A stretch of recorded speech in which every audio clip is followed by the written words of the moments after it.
नमस्कार, R7 भारत देख रहे हैं आप और मैं हूं आपके साथ जावेद अली। R7 भारत पर ऑपरेशन बेनकाब लगातार जारी है और ऑपरेशन बेनकाब के जरिए लगातार हम ग्राम पंचायतों का रुख कर रहे हैं। वहां पर मौजूद प्रधान जी से बातचीत करते हैं। उन्होंने जो कामकाज किए हैं, जिसका ब्यौरा लगातार सामने निकल कर सामने आ रहा है, उसका पूरा ब्यौरा आपके समक्ष रखते हैं। आज हमारी मौजूदगी रनौ ग्राम पंचायत में है, जिसका एक मजरा लगता है वनकबा।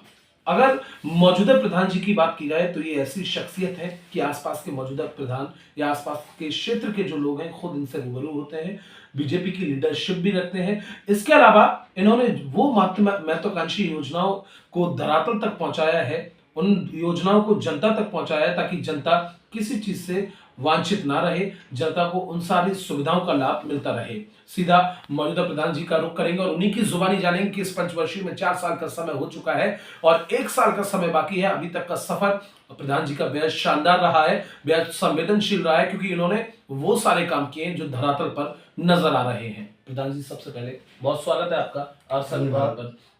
आपका ये सफर बेहद शानदार है, क्योंकि आप बीजेपी की लीडरशिप भी रखते हैं और एक आपने छाप सिर्फ अपने ग्राम पंचायत में ही नहीं, आसपास क्षेत्र में भी अपनी एक अलग पहचान बनाई है, एक जिले पर अलग पहचान बनाई है। वो बहुत महत्व रखती है अपने आप में।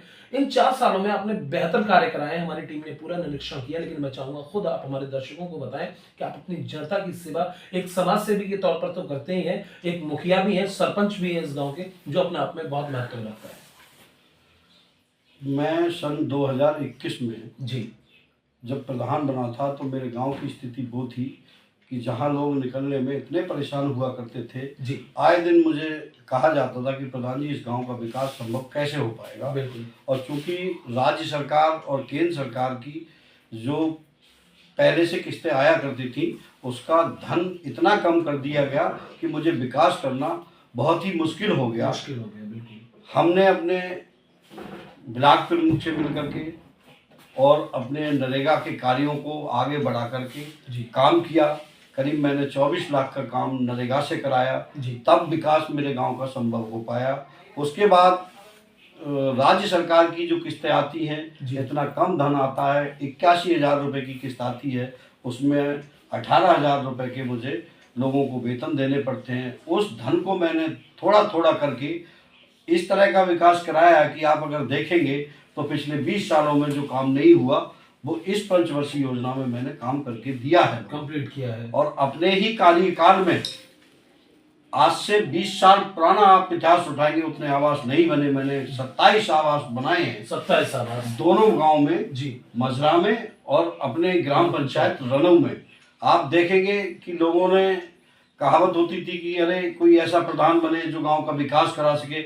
आज आप मोहल्ले देखेंगे तो आपको ऐसे दिखेंगे जैसे कि आप शहर में खड़े हुए हैं। बिल्कुल। आप मेन रोड देखेंगे तो आपको लगेगा कि आप किसी शहर का रास्ता चुन रहे हैं। बिल्कुल। और अब तक के कार्यकाल में अभी तक मेरी 3 साल पूरे होने जा रहे हैं। अभी मेरे 1.5 साल बचा हुआ है। अगर ऊपर वाले ने चाहा, अगर भाजपा का मेरे ऊपर ऐसे ही हाथ बना रहा, तो इस गाँव को मैं एक शहर का लुक बना के दे दूंगा।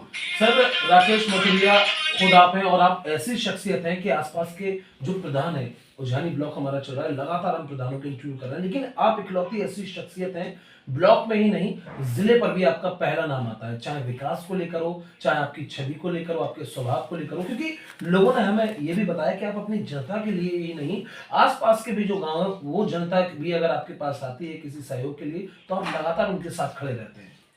मैं पूर्व में माननीय मुख्यमंत्री श्री कल्याण सिंह जी जब मुख्यमंत्री हुआ करते थे, मैं उस टाइम से भाजपा में जुड़ा और मैं ग्रामीण मंडल अध्यक्ष रहा। उसके बाद पुनः जब सरकार आई तो मेरे माननीय विधायक श्री धर्मेंद्र साहब जी का मेरे ऊपर ऐसा हाथ रहा, जिन्होंने मेरा साथ हर समय, हर वक्त, हर घड़ी में दिया और मैं लोगों की मदद करने में सक्षम रहे। तो ये कहना गलत नहीं होगा कि ये सारी प्रेरणा आपको वहीं से मिली है, क्योंकि आप बीजेपी में तो हैं ही हैं, लेकिन जनता के बीच लगातार बना रहना।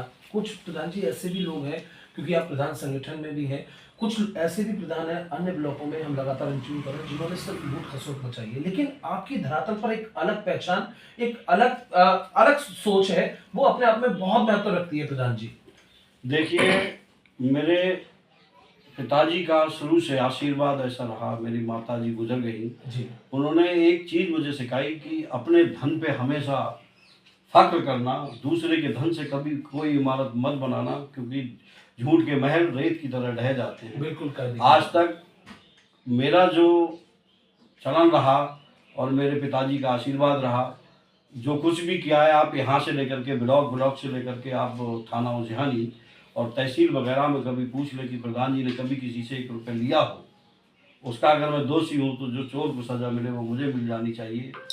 आज तक मैंने कभी किसी व्यक्ति से ये नहीं कहा कि मुझे चाय पिला दो। हमेशा लोगों को साथ रख करके उनकी भावनाओं की कदर करते हुए विकास किया, उनका साथ दिया।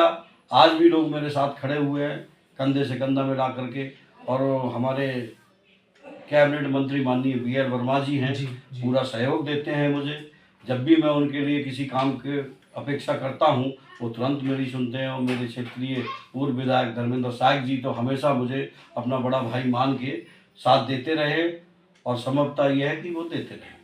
शब्दों से अंदाजा लगा सकते हैं आप दर्शकों, बेहद संवेदनशील जो भी इनके बारे में पुष्टि की थी वो बिल्कुल सटीक और सही निकली है, क्योंकि धरातल से जुड़े हैं, खुद एजुकेटेड फैमिली से बिलोंग करते हैं, और अपने आप में ये सारी चीजें बहुत महत्व रखती हैं। क्योंकि एक मुखिया का होना ग्राम प्रधान से ही मतलब नहीं, अपनी जनता को तो साथ लेकर चल ही रहे हैं, आसपास के भी तमाम जो असुविधाएं हैं उन सुविधाओं को भी पूरा कर रहे हैं, ताकि किसी तरह का कोई खेद जनता के लिए ना हो। सर, अभी तक का सफर आपका बेहद संवेदनशील, बेहद शानदार रहा है।